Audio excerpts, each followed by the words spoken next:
ये संसार सबको भिन्न भिन्न दिखता, अलग अलग दिखता। बालक को जैसा ये संसार दिखता वैसा युवा को नहीं दिखता, और जैसा संसार एक युवा को दिखता है वैसा वृद्ध अवस्था में नहीं दिखाई देता।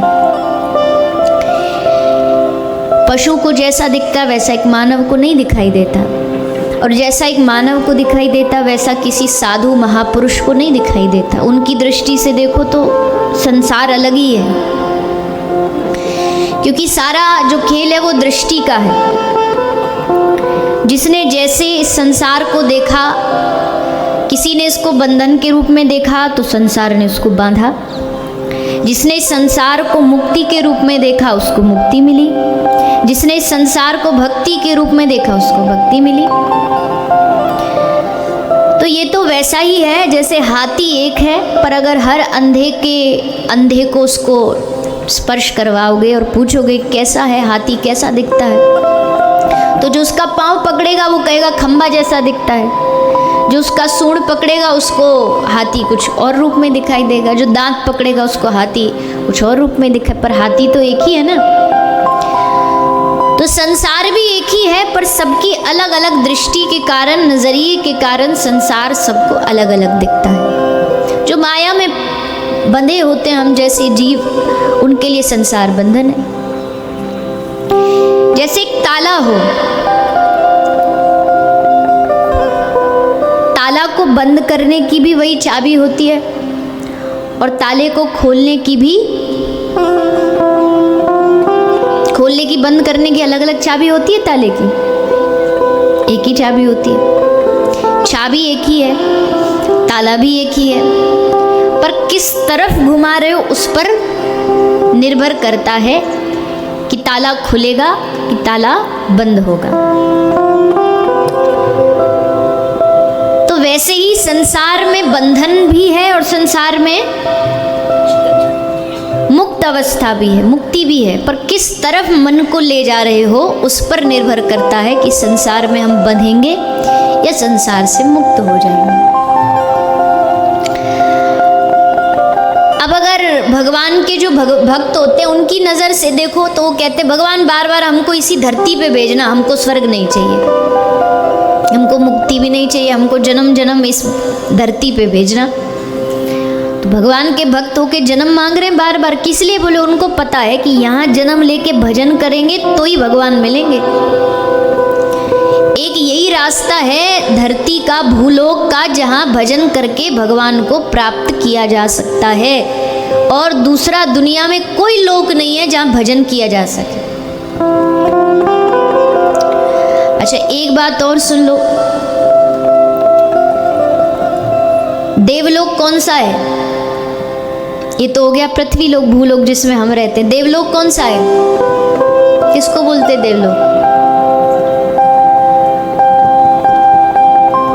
नहीं पता? मरने के बाद जहाँ सब चाहते हैं कि हम चले जाएं, कहाँ जाना चाहते हैं? हाँ अब आए ना स्वर्गलोक, देवलोक है स्वर्गलोक। नाम सुने होंगे ना, एक होता है स्वर्ग और एक होता है नरक। अब नरक से जाने में तो सब डरते हैं, नरक में जाने में सब डरते हैं, बोले नहीं नहीं भैया हमको नरक नहीं जाना, हमको कोई गलत काम नहीं करना। बात भी सही है, क्योंकि वहाँ बड़े भयानक दंड मिलते हैं। तो नरक जाने से डरते ना, जैसे जगत के लोग, साधारण लोग, भगवान का जो भक्त होता ना वो वैसे ही स्वर्ग जाने से भी डरता है। ये बड़ी विचित्र बात है, क्योंकि अधिकतर हमको बचपन से यही सिखाया गया कि मरने के बाद कहाँ जाना है? स्वर्ग जाना है, अच्छे काम करो ताकि स्वर्ग पहुंच जाओ। पर भगवान के भक्त स्वर्ग जाने से भी डरते हैं, हमको नहीं जाना स्वर्ग। क्यों नहीं जाना स्वर्ग?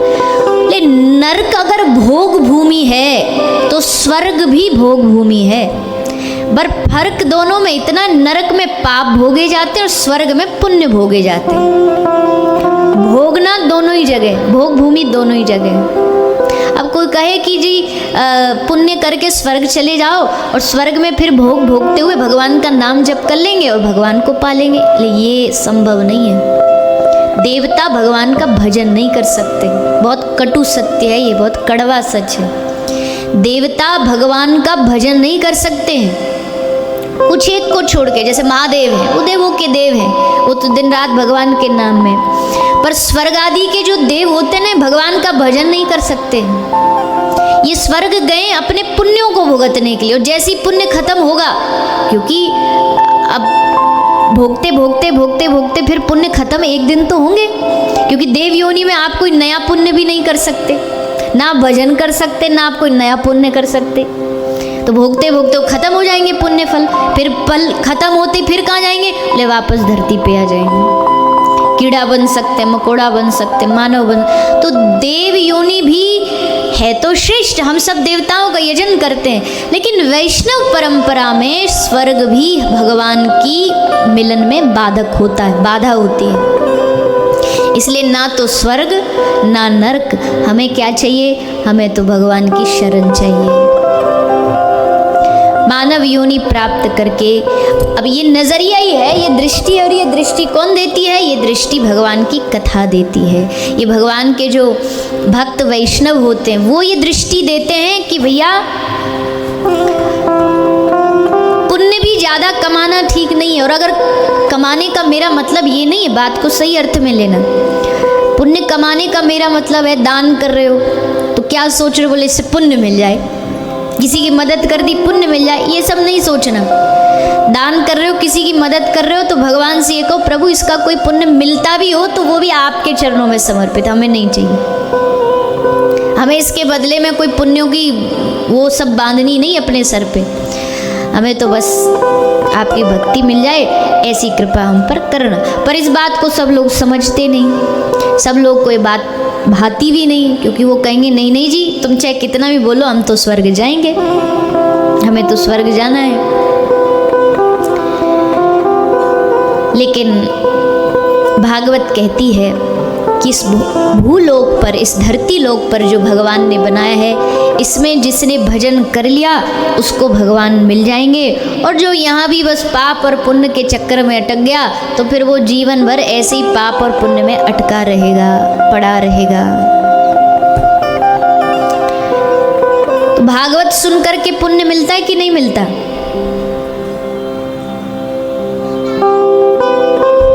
मिलता है। भागवत सुनकर के पुण्य मिलता है, क्योंकि ये बात तो शास्त्र कहते हैं। लेकिन देखो, अब एक दुकान पर, मिठाई वाले की दुकान पर जाओगे तो मिठाई वाले की दुकान पर काजू कतली भी मिलती है, रसगुल्ला भी मिलता है, इमरती भी मिलती है, गुलाब जामुन भी मिलती है, सब कुछ है उसके पास। पर आपको क्या चाहिए वो तो आप ही डिसाइड करोगे, वो तो आप ही निर्णय करोगे।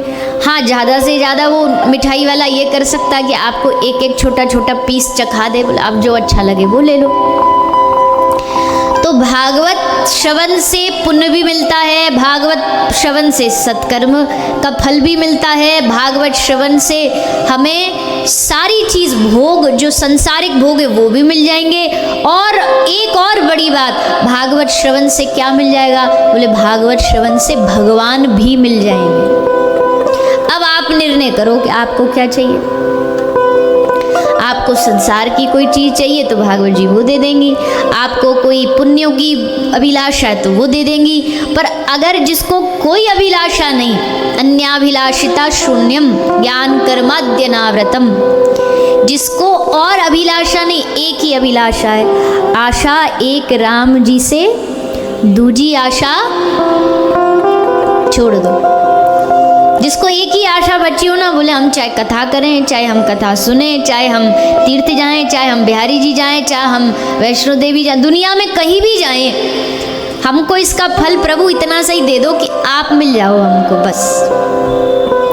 और आप ना भी मिलो तो आपकी भक्ति मिल जाए, क्योंकि हमको पता भक्ति मिलते ही तो भगवान तो अपने आप आ ही जाएंगे, भगवान तो पीछे पीछे भक्ति के आ ही जाते हैं। तो यहाँ सब प्रकार की वैरायटी है, सब प्रकार के व्यंजन है, हमें क्या चाहिए वो हमको निर्णय करना होगा।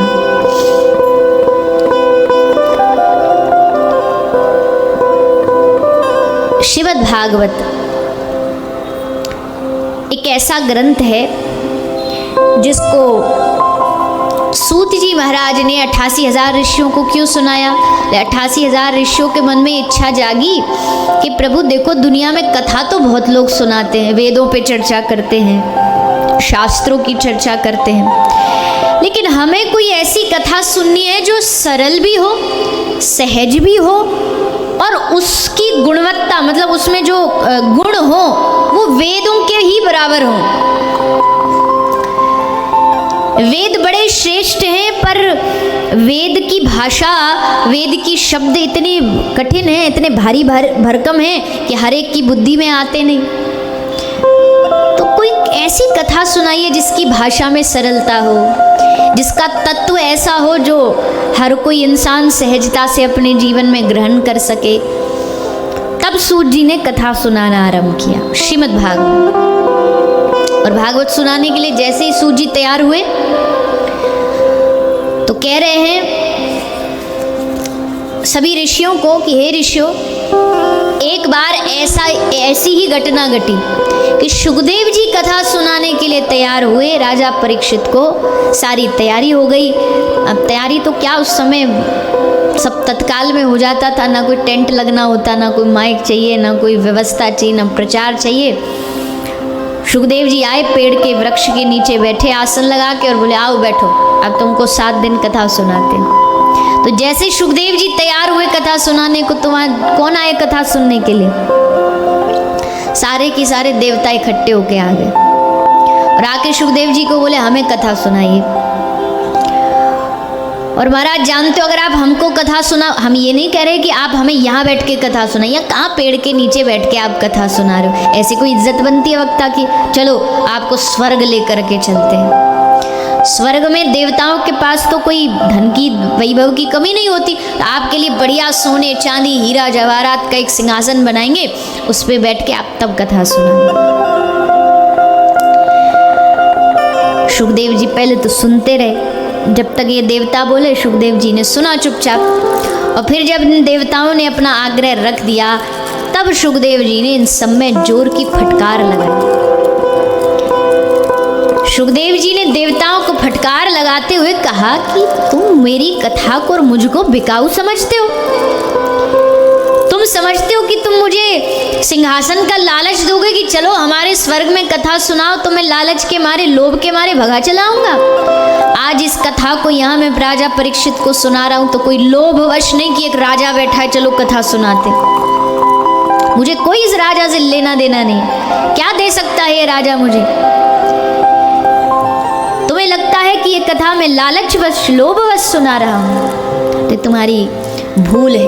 लौट जाओ यहाँ से, तुम इस कथा के अधिकारी नहीं हो। देवताओं ने फिर ट्राई किया एक बार और कि चलो हो सकता स्वर्ग का लालच नहीं, पर मैं मरूं ना, ये लालच तो सबको ही होता है, और वो भी एक राजा जिसकी मृत्यु निश्चित है 7वें दिन। तो फिर देवताओं ने दूसरा लालच दिया, आप हमको कथा सुनाओगे तो उसके बदले हम आपको अमृत दे देंगे, क्योंकि अमृत तो देवताओं के पास ही है, दुनिया में और कहीं है ही नहीं, हमारे पास है, हम उसके मालिक हैं। आप चाहो तो लो, घड़ा लाएं संग में अमृत का ही ले लो और बदले में कथा सुना दो। तो सुखदेव जी ने क्या कहा? सुखदेव जी कहते क्व सुधा क्व कथा लोके क्व कांच क्व मनिर्महान। अरे बावरे देवताओं, कहाँ कांच और कहाँ हीरा, कहाँ तुम्हारा ये अमृत जिसको पी के भी आदमी अमर तो हो जाएगा पर मरने का डर नहीं जाएगा मन में से? क्या फायदा ऐसे अमृत का? कहाँ ये कांच अमृत और कहाँ हीरा श्रीमद् भागवत। इस अमृत की तुलना तुम भागवत जी से कर रहे हो? तुम इस अमृत की महिमा नहीं जानते। तुम्हारे अमृत से कई गुना महान है भागवतामृत। और ये बात ब्रज की गोपियां कहती हैं। कैसे कहती हैं?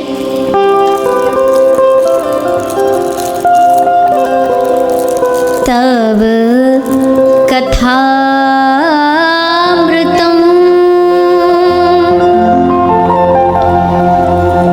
तप्त जीवनम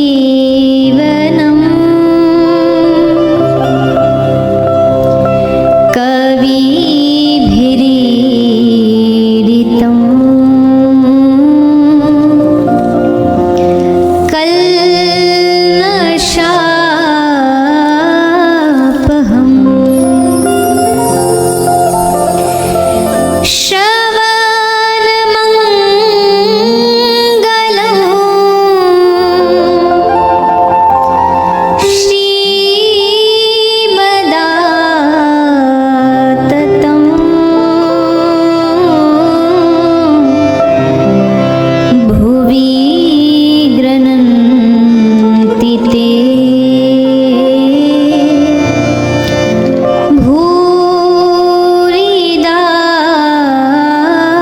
जना